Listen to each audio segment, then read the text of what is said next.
KHOU 11 News This Morning starts now.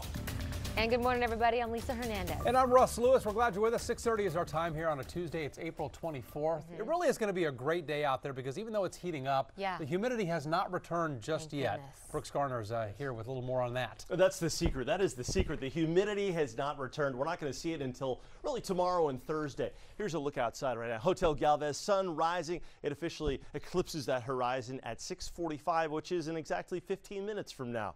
Here's a view of our temperatures around the region. Cool spots, Conroe at 50, warm spot Galveston on the water at 65, Houston at 58 degrees. So we're going to see highs today in the mid 80s after a comfortable start, a beautiful lunch hour, 84 degrees. That's warm considering the time of year. Our normal high is about 79 or 80, but with the humidity low, it's going to be perfect. Darby? All right, thank you, Brooks.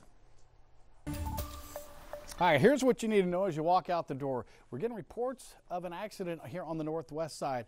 Gessner at Fallbrook, which is just south of the tollway, getting reports of an overturned 18-wheeler in the intersection. So that could tie you up. Be careful. You can use the tollway frontage roads as your alternate route. I-10 to Katy Freeway inbound coming off the Grant Parkway here before Mason Road. Accident in the Diamond Lane causing some rubbernecking delays. Travel times 39 minutes from Pin Oak Drive to downtown. That's not bad. Now let's go to our chopper.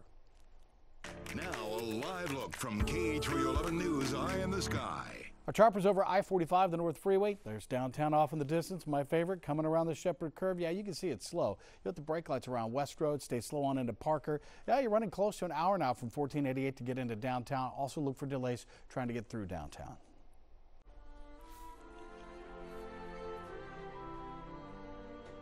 Family spokesperson says President George H.W. Bush is conscious and responding to treatment after going to the hospital a day after the First Lady's funeral. CNN reporting this morning the former president is, though, in intensive care. This morning, Michelle Choi joining us from Houston Methodist. Michelle, what exactly is he facing? Guys, doctors tell us it's an infection known as sepsis, and it can be life-threatening. The first 24 to 48 hours critical. Now, as you know, it's been a tough couple of days for the 41st president after losing his wife early last week. Now, at last check, according to CNN, the former president was still here at Houston Methodist in intensive care after being admitted Sunday morning for an infection that spread to his blood. So what do we know about the infection ailing Bush Sr.? Well, doctors say anytime bacteria enters the bloodstream, it's called sepsis. Common symptoms include fatigue, fever, unresponsiveness, and low blood pressure. Good news is, according to a family rep, Bush Sr. is responding to treatments and appears to be recovering. Regardless, Dr. Layla Want-Colburn from Baylor College of Medicine tells us this is serious.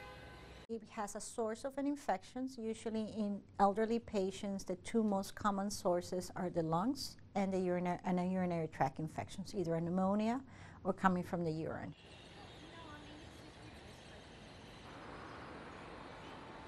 But thankfully, once doctors can track down the source of the infection, they say they can adjust the treatment. Now, according to CNN, yesterday, Bush Sr. was even talking, and he talked about how he wanted and was looking forward to his upcoming schedule, which goes to show you he might have a speedy recovery, which we're all wishing for. Guys, back to you. We really are. Michelle, thank you. And you can find any updates on President Bush's health on our website, KHOU.com, and ahead on CBS this morning. David Begnaud is live at Methodist with the national perspective. That's ahead at 7 o'clock. Right now it is 6:33, and today HISD trustees, they have a big decision to make. They do. They will vote on whether to move forward with plans to temporarily give up control over 10 low-performing schools, allowing a charter school operator to possibly take over. That is a big decision. That upcoming vote has a lot of people really fired up this morning, too. Our Janelle Ford is joining us from one of the high schools on that list. Janelle, good morning. Well, good morning. This whole thing is pretty controversial. There's already a planned protest, but get this. The organizers of that protest aren't calling it a protest, they're calling it a funeral for those schools. Now, currently, HISD has 10 underperforming schools that will be affected by this. Wheatley High School here is one of those schools. Now, there's a new state law. It went into effect in 2015, and it requires that campus closures or a state takeover if any district school gets a 5th straight improvement required rating for poor academic performance this year.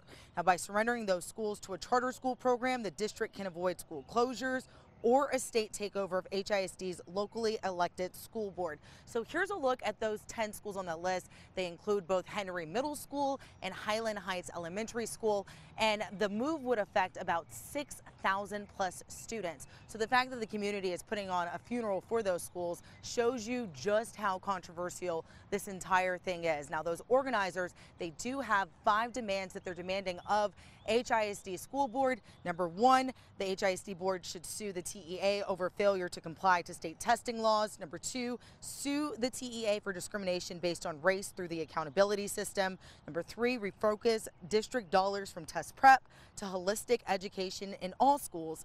Number 4, get out of the charter school business permanently. And number 5, don't give up on our schools. Now, on social media, this discussion continues. There's a lot of negative reaction from not only parents, but students and teachers as well. So it's going to be pretty interesting to see what happens at tonight's meeting. Also to note, HISD is on a bit of a time crunch. If they don't approve this plan tonight, they'll only have 6 days to either devise a new plan or come up with a new partnership before those state sanctions kick in. Standing for Houston, Janelle Ford, KHOU 11 News. Thank you, Janelle. Time for your morning rush here at 6:36. And topping it this morning, the man accused in that shooting at a Tennessee Waffle House is behind bars this morning. His bond has been set at $2 million.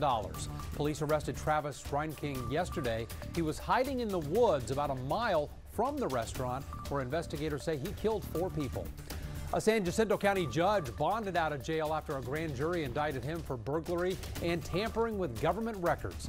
According to the sheriff's office, Judge John Lovett Jr.'s charges involve an incident at the county courthouse last year. The Senate Foreign Relations Committee has approved CIA Director Mike Pompeo to be the next Secretary of State. Republican Senator Rand Paul dropped his opposition. That was a big move. The full Senate expected to vote on that confirmation later this week.